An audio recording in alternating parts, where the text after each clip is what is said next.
as someone who got to witness another culture growing up in my house, in the four walls of my home and my family's homes, I witnessed them interjecting their culture up the keister of the gospel and the Bible, and finding all sorts of their culture in the keister. Your family? Yeah. Okay. And I watched other Malayali Christians. But here's the problem. Whites don't have that perspective. And when they become progressive, they go, "No, I bet you don't even have any black friends." It's like, no, I have plenty of other friends of other cultures and whatever. But you don't have that perspective that I have, which is you think that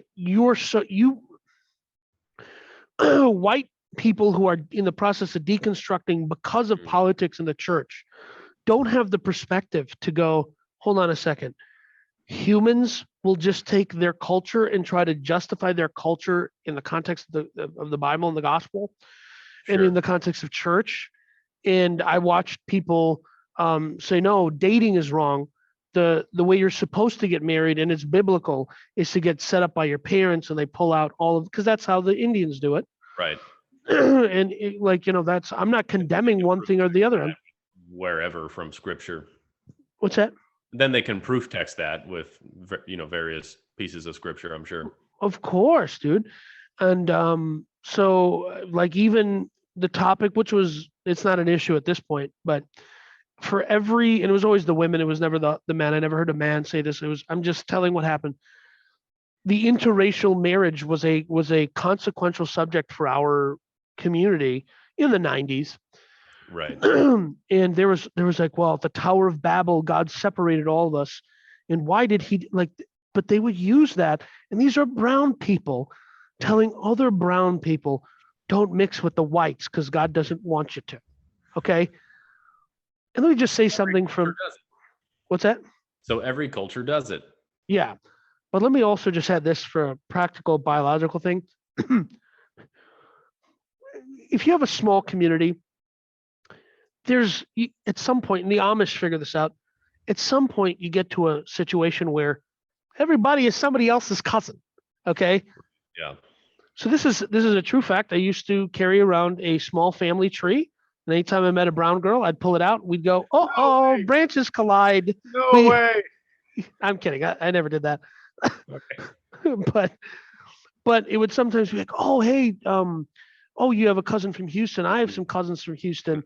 So-and-so. I was like, Yeah, and then you knew. Those are also the same people I'm talking about. Yeah, so that would happen from time to time. But so speaking of immigrants, yeah, how should Christians feel or think about illegal immigrants? It's a big hot political topic.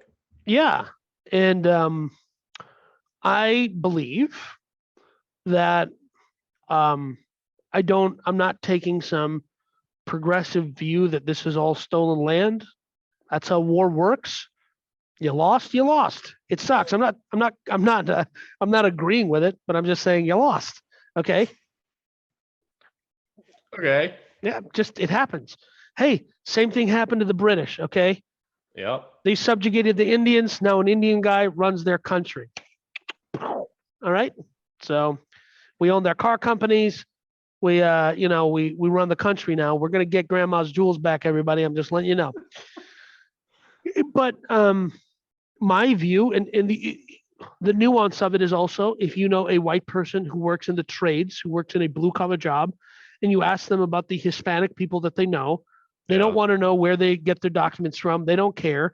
They just know that these people are family men who come and work hard, and that the grind of that work helps bring down a lot of sociological barriers where, you're doing highline power work, you're putting up sheetrock, whatever it is you're doing.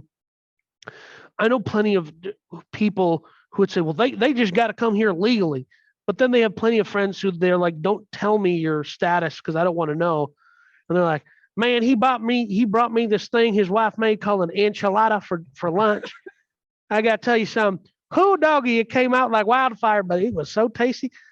I know plenty of these guys who, who would otherwise be viewed as bigoted towards this group of people, right, who because of their work or whatever, don't have that. I don't actually care about the law. I think that our job as Christians shouldn't be to be concerned with how somebody gets here. It's that they're here, and if we can do something to help them and serve them, that we do that. And here's what I'll say from a strategic standpoint, politically. If you look at what helped turn Florida into a deep red state, it wasn't the whites, it was the Cubanos. Okay. And the Venezuelans. Yeah, and because the United States had a dry foot rule, if you set foot on American soil as a Cuban, in 1 year you're a citizen. Yeah. And Andrew Schultz, a comedian, who has a funny joke about this. He's like, "You Cubans, you get to America, and you put 1 foot on the soil, and you're like, we can't have any more immigration. He's full. We full. No more people that call me." But if we look at it strategically, politically, not even about church, how that has affected the state of Florida and turn it into a stalwart red state. You conservatives should go, hey, these are Hispanic people who like having families. And you and I noticed something when we moved to Texas was Hispanic people, guys who are day laborers or whatever, covered in paint and soot and other nonsense, and they look really dirty. And they have their kids, and these kids look like they just topped out of the shower, clean clothes, never look. They're always these people care about their families. Yeah, very traditional values. Love going to church. Yeah. So yeah, I see what you're saying with the conservatives. Maybe should say, oh, maybe if we just let more people in, they'll be on our side and Correct. we'll win more from Right. the political view. Yeah. Yeah, and not necessarily from a Christian or church perspective, but from a political perspective. I mean, so I think that the Christian view should be, I don't care how you get here. I just want to love and serve you because, You're that here. yeah. And if someone wants to, and listen, I don't think that simultaneously, if you don't like it, conservative Christians will say stuff like, if you don't like it here, go move to another country. Okay. Right. And then they go, why are these people from crappy countries coming here? And then they're saying, why don't you go back to the country that you came from and turn it into what America is? So there's these competing allegiances and competing thoughts on, So those are my thoughts. Okay. Yeah. Thanks for sharing. Personally, I love illegal immigrants. I married Right. one. I want her to be illegal for as long as possible. That way, if I get sick of her, I can just call immigration and she's gone. So It's so true, though. It's so true.